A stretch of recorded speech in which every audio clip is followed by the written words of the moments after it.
सामने हो पर्वत विशाल या सागर अपार हो, कांटों भरा हो पथ मेरा या मुश्किलें हजार हो, चाहता हूं मैं सदा मेरे अधरों पे ये पुकार हो, न डरना है न झुकना है, मिलती जब तक मंजिल नहीं, हम है प्रगति पथ के राही, हरगिज हमें रुकना नहीं।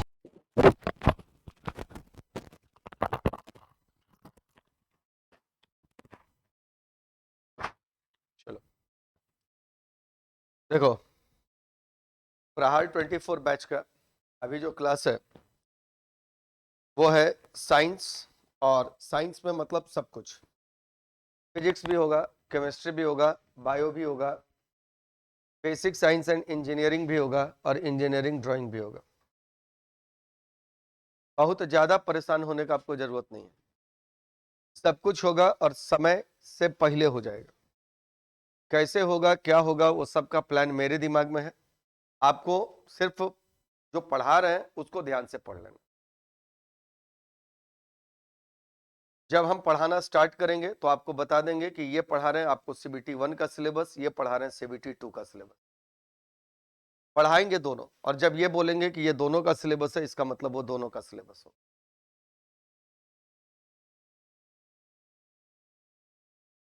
शनिवार को सुबह में 9 बजे आप मेरे साथ एलपी सेमिनार में जुड़ सकते हैं, ऑनलाइन या ऑफलाइन। और उस समय हम आपको ये बता देंगे कि बेसिक साइंस एंड इंजीनियरिंग से बहुत ज्यादा डरने का जरूरत नहीं है, क्योंकि अभी मेरा ज्यादा से ज्यादा फोकस सीबीटी 1 आपको पास करवाने में, क्योंकि सीबीटी 2 के लिए एलिजिबल तब आप होइएगा जब आपका सीबीटी 1 100% कंफर्म, मतलब सीबीटी 1 आप क्रॉस कर जाइएगा। अभी मेरा 70% एफर्ट सीबीटी 1 पर है और केवल 30% एफर्ट सीबीटी 2 पे है, या अगर हम ऐसा कहें तो 100% एफर्ट सीबीटी 1 पर और एक्स्ट्रा एफर्ट सीबीटी 2 पर, लेकिन मेन टारगेट अभी है। आज जो चैप्टर आप लोग को स्टार्ट करने जा रहे हैं बहुत सिंपल चैप्टर है, लेकिन ये सिलेबस में सीबीटी 1 और सीबीटी 2 दोनों में आता है, मतलब इसको 1 में भी पढ़ना है और 2 में भी पढ़ना है। और इस चैप्टर का नाम है यूनिट एंड मेजरमेंट, मात्रक एवं मापन, या इकाई एवं मापन, जो भी आप कह सकते हैं, यूनिट एंड मेजरमेंट।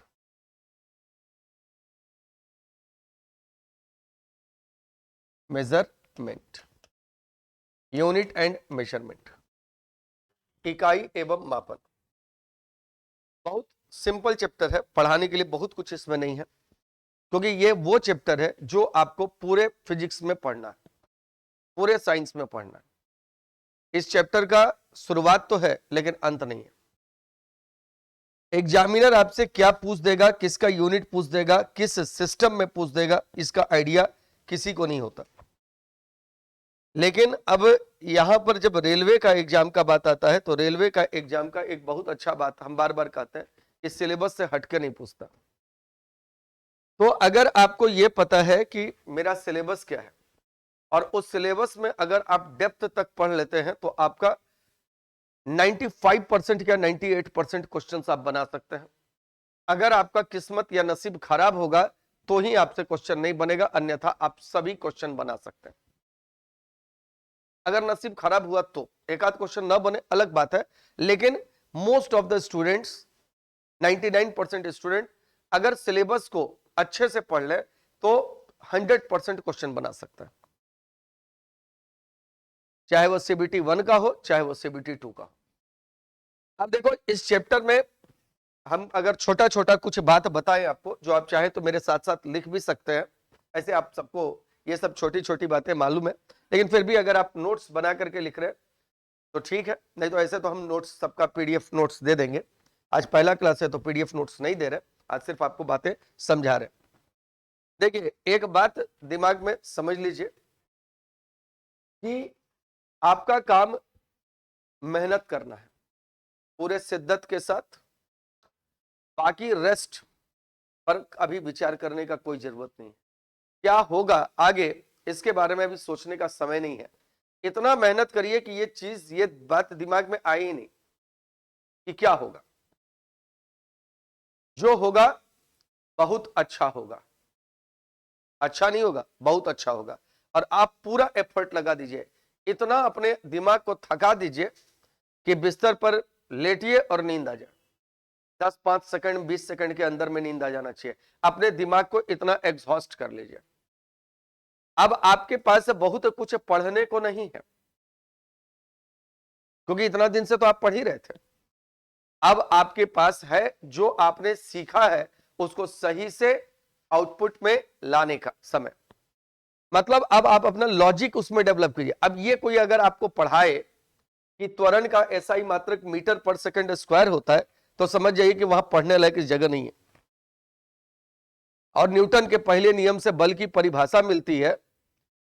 अगर ये अब आपको पढ़ने का लग रहा है कि अब हमको ये सब चीज पढ़ना चाहिए, तो मेरे ख्याल से ये अभी उस चीज को पढ़ने का सही वक्त नहीं है, क्योंकि ये सब चीजें आप पढ़ चुके हैं। आप आखिर इतने दिन से पटना में पढ़ ही तो रहे थे। अब कहिएगा कि ये क्वेश्चन करा दीजिए कि सूर्य के श्वेत प्रकाश 7 रंगों का बना हुआ है, बैंगनी रंग का विचलन सबसे ज्यादा और लाल रंग का विचलन सबसे कम होता है, तो फिर तो जहां थे वहीं हैं और वहीं रहेंगे। ये फिक्स हो गया कि अब हम अगर 35 पे थे तो अब हम 35 पर रहेंगे, बहुत ज्यादा तो 36-37 जाएंगे, 50-55 के लिए हम नहीं सोच सकते। लेवल को अपग्रेड करना होगा। अगर आप फिर से वही सब चीजों को पढ़ने का मन में विचार बना रहे हैं तो भाई संभव नहीं है। अब हम थ्योरी कम और प्रैक्टिस ज्यादा करवाएंगे। मतलब मेरे पास थ्योरी में पढ़ाने के लिए सच्चाई बोले तो कुछ नहीं है, क्योंकि इतना दिन हम किए क्या आपके साथ। अब तो बोलेंगे कि अब थ्योरी पढ़ाएंगे, तो आप लोग बोले अच्छा मास्टर अब थ्योरी पढ़ाएगा, इतना दिन का पढ़ाए, फिर वही पढ़ाएंगे। लंबाई का SI मात्रक मीटर होता है,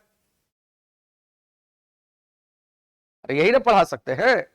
बहुत ज्यादा तो करेंगे तो बोलेंगे छोटका मात्रक लिख ले, इंच होता है, मिलीमीटर होता है, ये सब होता है, और बड़का मात्रक लिख ले, ये सब तो आप लोग जानते हैं।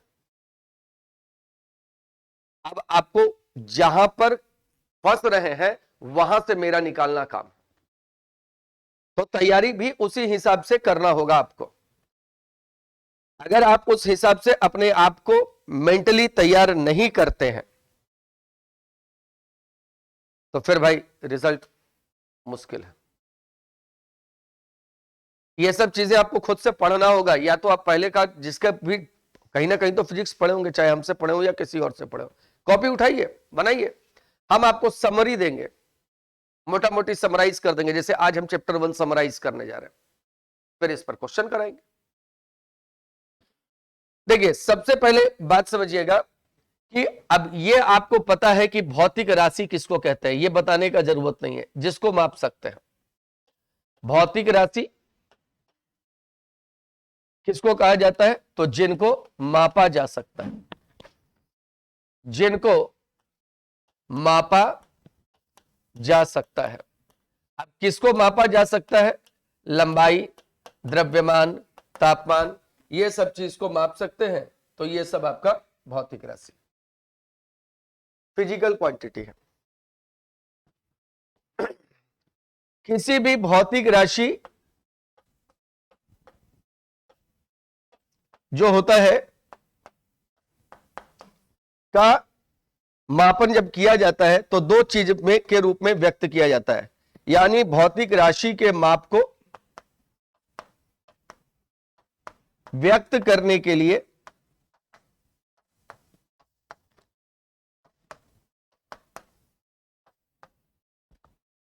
एक संख्यात्मक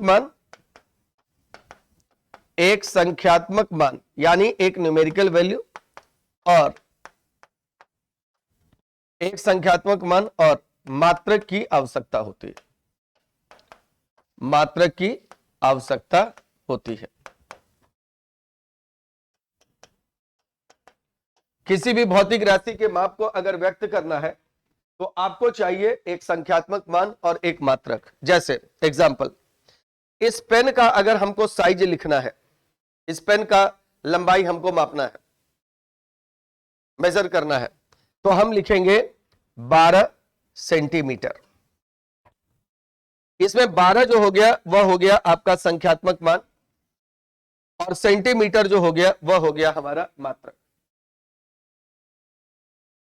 12 हो गया संख्यात्मक मान और सेंटीमीटर हो गया मात्रक। बस इतना ही बात है। देखो, नंबर और यूनिट में एक रिलेशन होता है कि संख्यात्मक मान यूनिट के व्युत्क्रमानुपाती होता है। इस बात को याद रखना। यानी यूनिट जितना बड़ा होगा संख्यात्मक मान उतना छोटा होगा, और यूनिट जितना छोटा होगा संख्यात्मक मान उतना बड़ा होगा। एक एग्जांपल से 12 सेंटीमीटर को आप 120 मिलीमीटर लिख सकते हो कि नहीं? सेंटीमीटर और मिलीमीटर में बड़ा कौन है? सेंटीमीटर। तो यूनिट बड़ा है यहां तो नंबर छोटा है, और यहां यूनिट छोटा है तो नंबर बड़ा है। ये एक सिस्टम में नंबर और यूनिट था, ये दूसरे सिस्टम में नंबर और यूनिट है। तो हम लिख सकते हैं कि N1U1 बराबर क्या लिख सकते हैं? N2U2। एक सिस्टम में नंबर और यूनिट, और दूसरे सिस्टम में नंबर और यूनिट क्या होता है? बराबर। N समानुपाती हो गया 1/U के। यानी नंबर यूनिट के व्युत्क्रमानुपाती होता है, या ऐसे लिखो N1U1 बराबर N2U2। आपको N और U के बीच का ग्राफ भी आना चाहिए। अगर हमने इधर यूनिट लिखा और इधर हमने नंबर लिखा, तो नंबर और यूनिट के बीच का ग्राफ ऐसा होगा। याद रखना, नंबर और यूनिट के बीच का ग्राफ आपका इस प्रकार का होगा। मतलब यूनिट बड़ा तो नंबर छोटा, और यूनिट अगर छोटा तो नंबर बड़ा। बोलो, 2-3 बात तो समझ में आ गया। यूनिट एंड मेजरमेंट में जो सबसे इंपॉर्टेंट चीज होता है वह होता है आपको कन्वर्जन आना चाहिए। ये आपके पढ़ाई का सबसे इंपॉर्टेंट पॉइंट है कि आपको कन्वर्जन आता है कि नहीं, और इसको अभी हम चेक करेंगे। कैसे चेक करेंगे? क्वेश्चन लिखिएगा।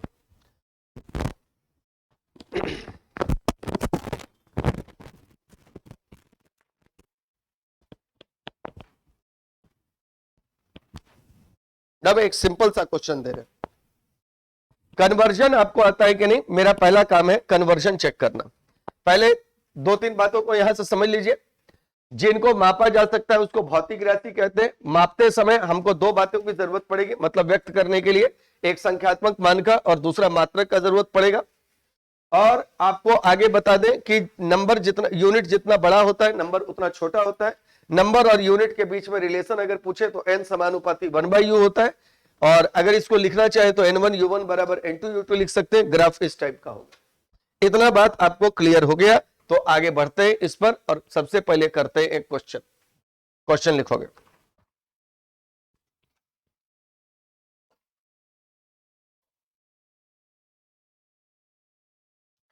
5 ग्राम प्रति सेंटीमीटर स्क्वायर को 5 ग्राम प्रति सेंटीमीटर स्क्वायर को किलोग्राम प्रति मिलीमीटर क्यूब में व्यक्त करें।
कौन बोला आंसर है? क्या बोला आंसर? तू बोला है? कितना बोला है? डायरेक्ट 5 है ना साथ में? एक मिनट।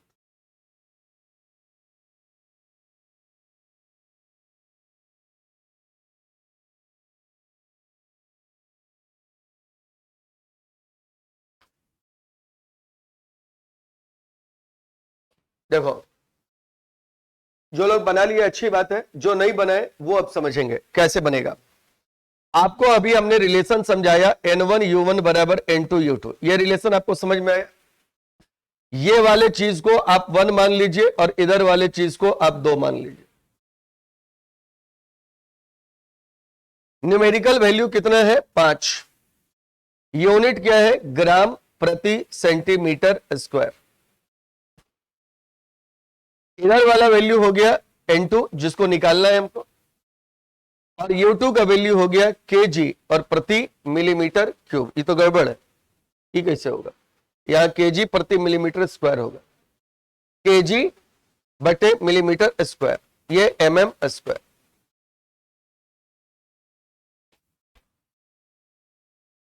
तो तू लोग गलत बनाए तो तू लोग समझेगा, हमसे तो गलती हो ही सकता है, एक आदमी है, तू लोग इतना सारा, तू लोग तो हमसे भी महान है ना, नहीं है तू लोग महान कि ग्राम पर सेंटीमीटर स्क्वायर को तू लोग केजी प्रति मिलीमीटर क्यूब में चेंज कर दिया। इससे बड़ा बात कुछ हो सकता था? इसीलिए तू लोग नहीं बनाए। अच्छा था, अब बना दे। यहाँ तो आंसर चेंज हो जाएगा ना, कि अभी भी वही रहेगा तुम लोग का आंसर? चलो चेंज करके बताओ जल्दी।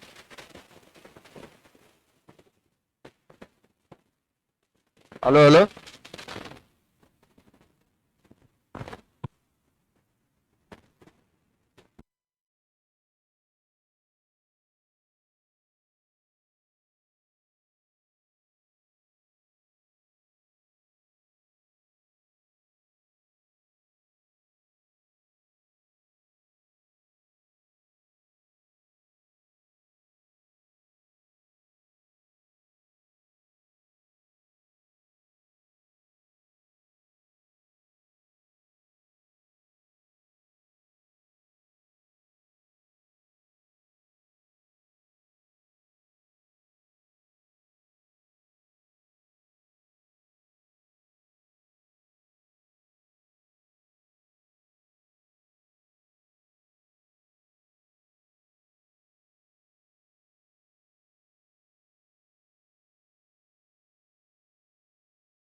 अब देखो,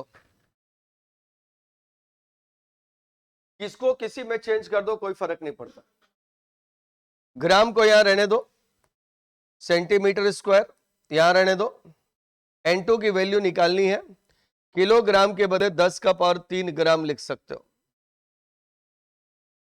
लिख सकते हो। यहां पर सेंटीमीटर के बदले मिलीमीटर कर दो या मिलीमीटर के बदले सेंटीमीटर कर दो, कोई फर्क नहीं पड़ता। 1 मिलीमीटर बराबर 0.1 सेंटीमीटर होता है। बोलो सही है कि गलत? तो यहां पर हो गया 0.1 और ये हो गया सेंटीमीटर का स्क्वायर। अब सबसे पहले बताओ, ग्राम से ग्राम कट गया, जो 0.1 सेंटीमीटर और इस पूरे का स्क्वायर ना, और ये यहां से ग्राम ग्राम कट गया और ये सेंटीमीटर स्क्वायर से ये सेंटीमीटर स्क्वायर कट गया। अब बताओ N2 की वैल्यू कितनी हो जाएगी? 5 इंटू 0.1 इंटू 0.1 और डिवाइडेड बाई 10 का पावर कितना? 3। तो N2 बराबर हो जाएगा 5 गुने 10 का पावर -5 और क्या हो गया? केजी और क्या पर mm स्क्वायर। 5 गुना 10 का पावर -5 केजी पर mm स्क्वायर। बोलो बात समझ में आया?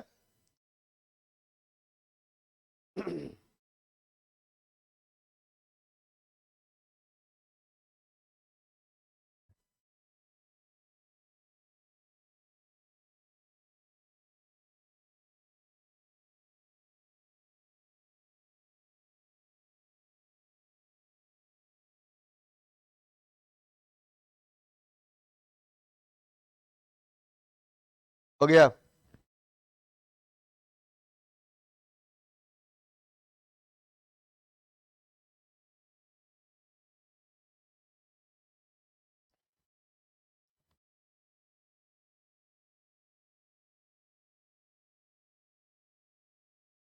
हटाएं इसको।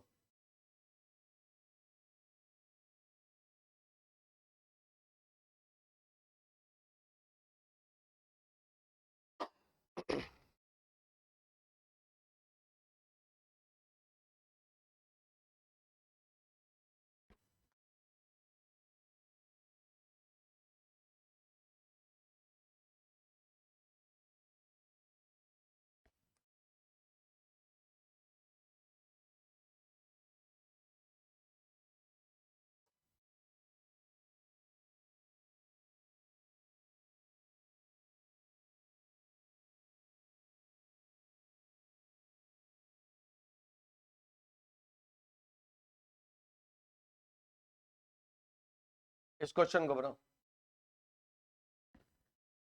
जब द्रव्यमान लंबाई और समय की इकाइयों को क्रमशः 10 किलोग्राम, 60 मीटर और 60 सेकंड के रूप में लिया जाता है, तो ऊर्जा की नई इकाई ऊर्जा की प्रारंभिक एसआई इकाई का x गुना बन जाता है। x का मान कितना होगा? ऑप्शन में 10, 20 और आगे जो भी है ऑप्शन, बाकी हम दुए को दिखा रहे हैं, तो तुम लोग को बताना है, मतलब सही आंसर बनेगा। ट्राई करो, हाँ बिल्कुल करना चाहिए। ऊर्जा तुम लोग जानते हो क्या? चलो थोड़ा सा इसमें बेसिक बात बताते हैं। अभी 1 मिनट रुक जाओ, अभी इस तरह के क्वेश्चन और आप बना पाएंगे। थोड़ा सा रुक जाओ, 2 मिनट भाई, ध्यान देना। देखो,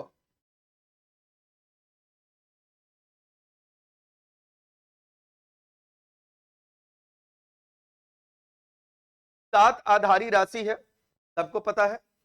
इनके मात्रक को मूल मात्रक या आधारी मात्रक कहते हैं, सबको पता है। लंबाई का बोलो जल्दी जल्दी। मीटर, द्रव्यमान का किलोग्राम, समय का सेकंड, तापमान का, ज्योति तीव्रता, पदार्थ की मात्रा, विद्युत धारा, छोटा कुछ नहीं ना। दो पूरक राशि है, कौन कौन? तल कोण, एसआई मात्रक, रेडियन, ठोस कोण, एसआई मात्रक, स्टेरेडियन। क्लियर है? तल कोण जो होता है वह प्लेन एंगल के लिए हो गया, यानी क्या कहते हैं, प्लेन एंगल को तल कोण कहते हैं, इसका ऐसा यूनिट हो गया रेडियन। और दूसरा हो गया ठोस कोण या सॉलिड एंगल, घन कोण भी कहते हैं, एसआई मात्रक, स्टेरेडियन। व्युत्पन्न राशि जानते हो, जो आधारी राशि से प्राप्त होता है, जैसे चाल है, ऊर्जा है, बल है, त्वरण है, ये सबको क्या कहते हैं? व्युत्पन्न राशि।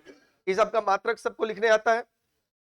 चलो एक बात बताओ, यहां क्वेश्चन है ऊर्जा, तुम लोग 5-6 का मात्रक तुम लोग को फटाफट से लिखा देते हैं। देखो किसका किसका, चाल का और वेग का। एसआई मात्रक जो होता है, यहां पर एसआई यूनिट लिख रहे हैं, एसआई यूनिट। चाल और वेग का मीटर पर सेकंड, जो तुमको याद रहना चाहिए। त्वरण का मीटर पर सेकंड स्क्वायर, ठीक है। संवेग एवं आवेग, ठीक है, इसका होगा केजी मीटर प्रति सेकंड। इसके बाद ऊर्जा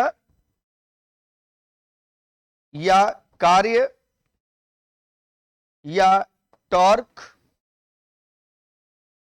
या बल आघूर्ण, बल आघूर्ण, इसका लिखिएगा केजी मीटर स्क्वायर बटे सेकंड स्क्वायर। इसके बाद दाब, इसका हो जाएगा केजी प्रति मिनट, प्रति मीटर प्रति सेकंड स्क्वायर। इसके बाद आप लिख लीजिए शक्ति, केजी मीटर स्क्वायर सेकंड का पावर -3। सेकंड का पावर -3।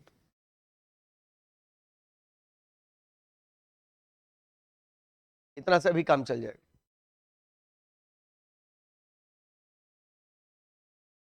और अब तुम लोग बनाओ, बस मेरा काम इतना ही तक बताना था।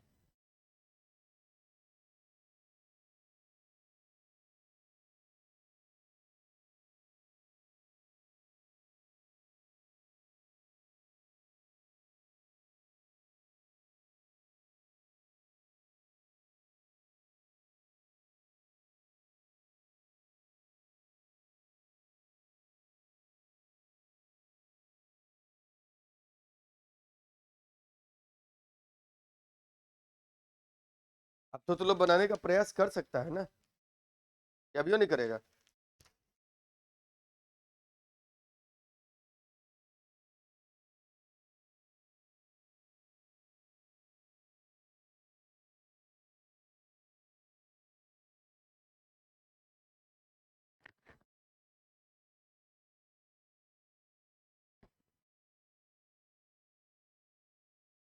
टाइम खत्म।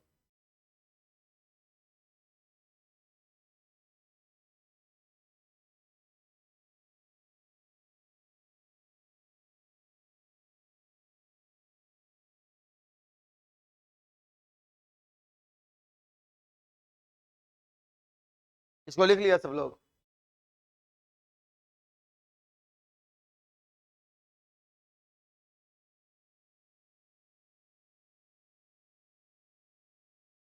ऊर्जा क्या है तुम लोग को पता है? ऊर्जा का क्या लिख सकते हो, बोलो तो।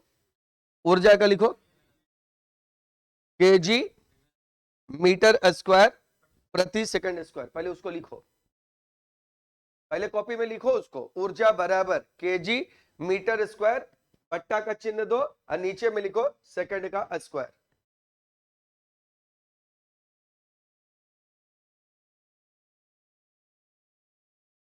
सवाल हम बनाना सिखा सकते हैं अगर आप चाहिएगा तो। देखो बस इसको जो लिख लिया ना वो क्वेश्चन बना लिया। ऊर्जा बराबर केजी मीटर स्क्वायर बटे सेकंड स्क्वायर, ऐसे लिखने का आदत डालो। अब कहता है जब द्रव्यमान लंबाई और समय की इकाइयों को क्रमशः 10 किलोग्राम, तो किलोग्राम को हमने 10 लिख लिया, 10 किलोग्राम। मीटर को 60, तो 60 का स्क्वायर यानी 2 गो 60। और 60 सेकंड के रूप में लिया जाता है, तो सेकंड के बदले भी 60, सेकंड का स्क्वायर है 60। 2 60 ऊपर और 2 60 नीचे, खत्म हो गया। बच गया कितना? 1, 10। Answer is equal to, answer हो गया 10। इतना ही करना। बोलो समझ में आया क्या? कहता है कि द्रव्यमान लंबाई और समय की इकाइयों को क्रमशः 10 किलोग्राम, 60 मीटर और 60 सेकंड के रूप में लिया जाता है।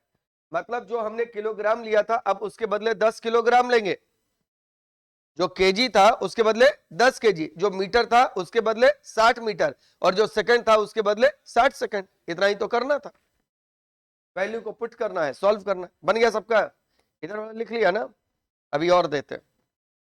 तो यूनिट कन्वर्शन आपको किसी भी तरीके से दे सकता है। एक तो हम जो डायरेक्ट पहला क्वेश्चन दिए, दूसरा इस प्रकार से क्वेश्चन दे दे, इसी प्रकार का और क्वेश्चन।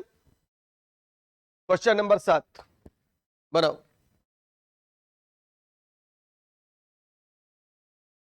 यदि बल और लंबाई की इकाई प्रत्येक को 4 गुना बढ़ा दिया जाए, बढ़ा दिया जाए क्या, 4 गुना कर दिया जाए, 4 गुना कर दिया जाए, तो ऊर्जा की इकाई हो जाती है।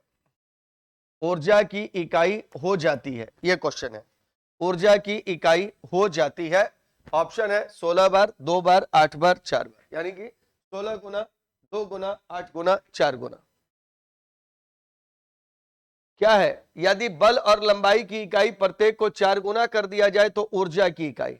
अभी हम लोगों ने ऊर्जा को जो लिखना सीखा, ऊर्जा को किस रूप में लिखना सीखा? केजी मीटर स्क्वायर प्रति सेकंड स्क्वायर, है ना? यहां पर किसका किसका बोल रहा है? बल और लंबाई। तो कहीं ना कहीं ऊर्जा का संबंध अब बल से लाना होगा। इसको हम क्या, केजी मीटर पर सेकंड स्क्वायर गुने मीटर लिख सकते हैं। अभी केजी मीटर पर सेकंड स्क्वायर को क्या लिख सकते हैं? बल। और मीटर को क्या लिख सकते हैं? लंबाई। तो बल के लिए हो गया 4 गुना और लंबाई को भी हो गया 4 गुना। तो 4 गुना 4 कितना हो गया? 16। आंसर हो जाएगा 7 का ऑप्शन नंबर 1, 16 गुना। बोलो, बात समझ में आ रहा है क्या? तो इस तरह के क्वेश्चन भी आपसे पूछे जा सकते हैं।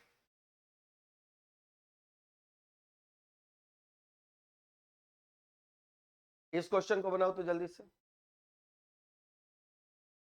9 नंबर।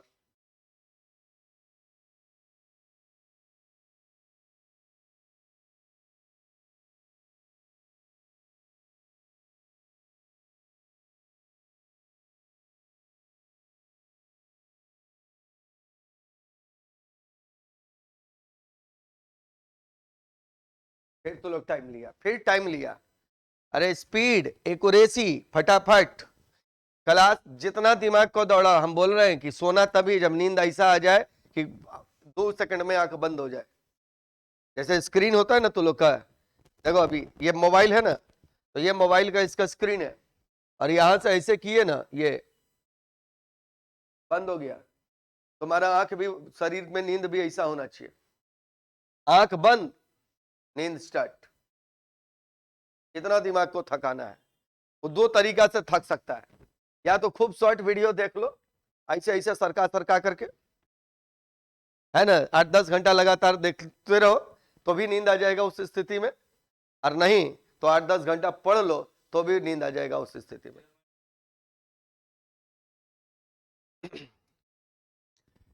कहता है 4 ग्राम पर सेंटीमीटर क्यूब है इकाइयों की एक प्रणाली में, जिसमें लंबाई की इकाई 10। देखो, 4 ग्राम प्रति सेंटीमीटर क्यूब बनाने के लिए हमने सीखा ऐसे ऐसे ऐसे सीखा।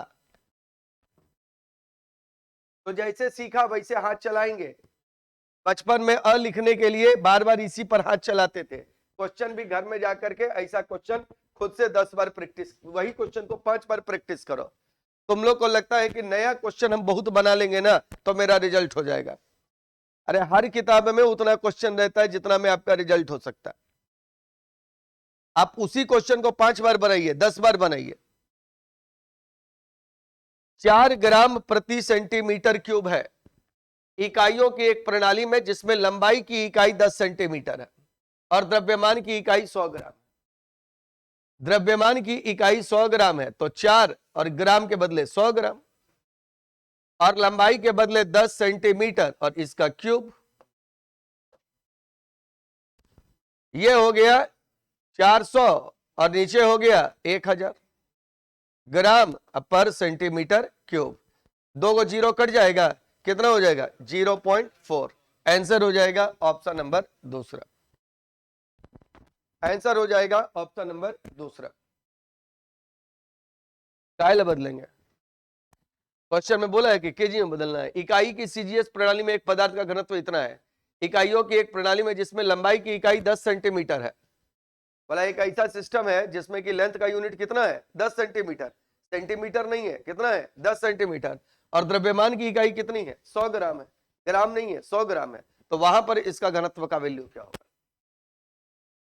हमसे अगर यह क्वेश्चन पूछता है कि 4 ग्राम पर सेंटीमीटर क्यूब बराबर कितना केजी पर मीटर क्यूब, तो ना हम इसको सेंटीमीटर को ग्राम को केजी में और सेंटीमीटर को मीटर में बदलते। क्वेश्चन ये कोई थोड़ी ना है।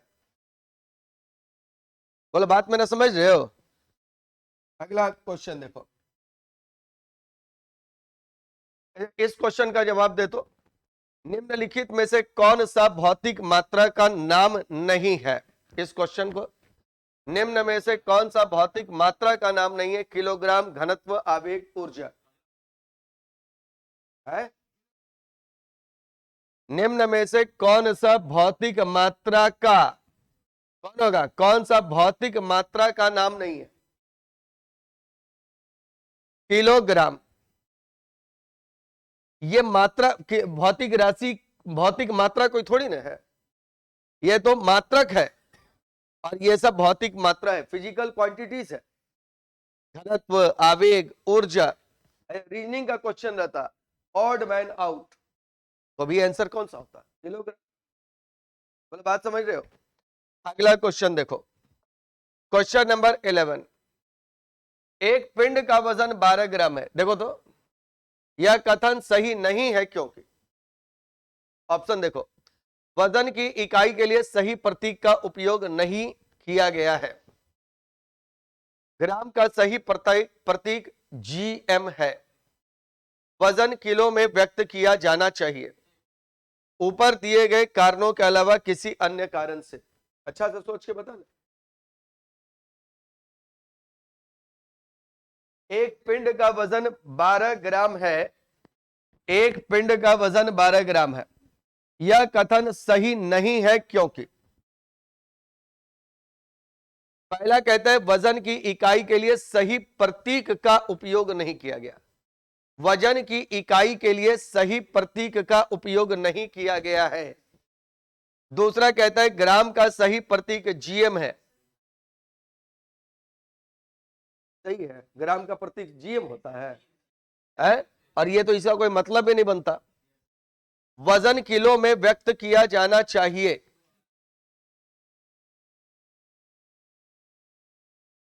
वजन की इकाई के लिए सही प्रतीक का उपयोग नहीं किया गया। वजन की इकाई के लिए, वजन किलो में व्यक्त किया जाना चाहिए, ये कोई जरूरत नहीं है। वजन की इकाई के लिए सही प्रतीक का उपयोग नहीं किया गया। सही प्रतीक क्या होता है? मैंने नहीं नहीं नहीं, वजन की इकाई के लिए सही प्रतीक नहीं होगा, सही मात्रक।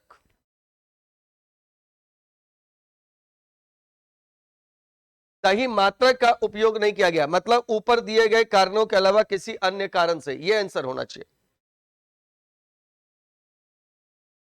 नहीं होगा, ऊपर दिए गए कारणों के अलावा किसी अन्य कारण से होगा। क्यों?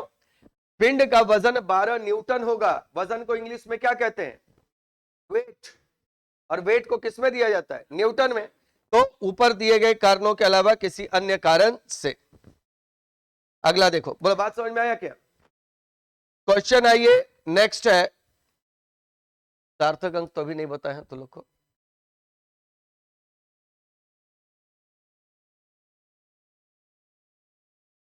एसआई प्रणाली के अनुसार भौतिक राशियों को मापने के लिए आधारी इकाइयों की संख्या कितनी होगी? 7 होगा। एसआई का पूर्ण रूप क्या होता है? Standard international, system international, scientific international या साइंस इंटरनेशनल? System international.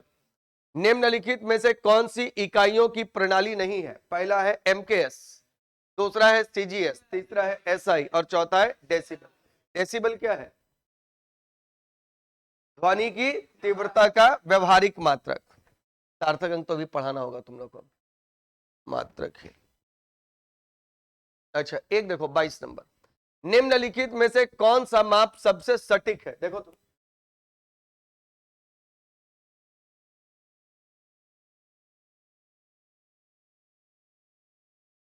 पांच पांच के लिए सब में 5 है, ये है 5 5 क्या है? पहला ऑप्शन है 5.00 mm, दूसरा है 5.00 सेंटीमीटर, तीसरा है 5.00 मीटर और चौथा है 5.00 किलोमीटर। सबसे सही माप इसमें कौन सा है आपको ये बताना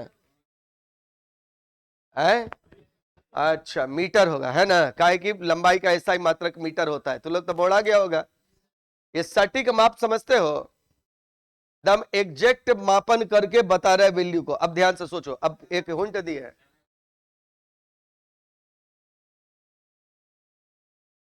ई किलोमीटर कैसे सही होगा सर? 5.00 किलोमीटर। इसके बाद अगला जो ये माप लेगा वो समझते हो क्या? ध्यान से सुनना, 5.00 किलोमीटर लिया, इसके बाद ये अगला जो माप बताएगा वह 5.01 किलोमीटर बताएगा। ध्यान से सुनना, इसके बाद अगला जो ये माप बताएगा वह 5.02 किलोमीटर माप बताएगा। 5.01 किलोमीटर, 5.02 किलोमीटर, ऐसे करके ये माप बताएगा। इसका एक्यूरेसी कितना है समझ में आ रहा है तुम लोग को? ये 5.01 का मतलब कितना होता है? 0.1 किलोमीटर। चलो 0.1 किलोमीटर का मतलब कितना होता है? 0.01 किलोमीटर का मतलब कितना हुआ? 0.01 गुना 1000। इसका मतलब ये नाप रहा है कैसे? तो 5010, 5020, 5030, इसका एक्यूरेसी देखो 10 का है, 10 मीटर का एक्यूरेसी है इसका। अब यही सब क्वेश्चन है, चैप्टर का नाम है यूनिट एंड मेजरमेंट, तो यही क्वेश्चन पूछेगा मेजरमेंट में। इसका एक्यूरेसी देखो 5.00 mm, इसका अगला स्टेप ये नापेगा 5.01, 5.02, लेकिन ये नापेगा मीटर में। इसका मतलब इसका एक्यूरेसी कितना हुआ? अगर सेंटीमीटर में बदल दो तो 501 सेंटीमीटर, 502 सेंटीमीटर, 503 सेंटीमीटर, इसका एक्यूरेसी 1 सेंटीमीटर का हुआ। उसी प्रकार इसमें ये जब नापेगा तो ये 5.01, 5.02 ये नापेगा एक्यूरेसी। तो ये कैसे नापेगा? 5 सेंटीमीटर को मिलीमीटर में बदल दो तो 501, 502, 503 ऐसे करके ये नापेगा। नहीं, और ज्यादा हो जाएगा, सेंटीमीटर को मिलीमीटर में बदल लेना, 50.1, 50.2, 50.3 ऐसे। सबसे ज्यादा एक्यूरेट ये होगा 5.00 mm। अगला ये जो नापेगा ये 5.01 mm नापेगा, ये 5.02 mm नापेगा, तो इसकी एक्यूरेसी 0.01 mm हुई ना। अब देखो सबका एक्यूरेसी कैसे निकालोगे? तो इसका एक्यूरेसी हो गया 0.01 mm, इसका एक्यूरेसी हो गया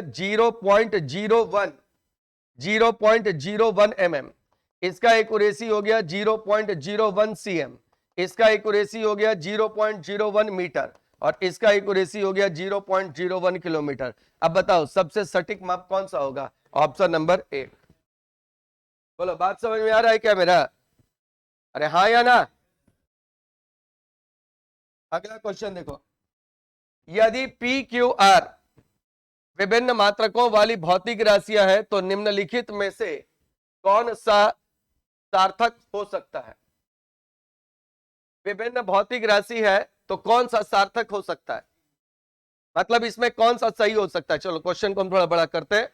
यदि पी क्यू आर विभिन्न मात्रकों वाली भौतिक राशियां हैं तो कौन सही है? बताओ तो। अलग अलग मात्रक वाला भौतिक राशि को जोड़ा घटाया नहीं जा सकता है। पहला गलत, दूसरा गलत, तीसरा गलत। आंसर क्या हो गया? आंसर होगा 4 नंबर। बोलो, समझ में आ रहा है कुछ? तो बस थोड़ा सा लॉजिक डेवलप करना है, बाकी अगला क्लास सोमवार को होगा। हाँ, रविवार शनिवार को आप आ सकते हैं सेमिनार में, बेसिक साइंस एंड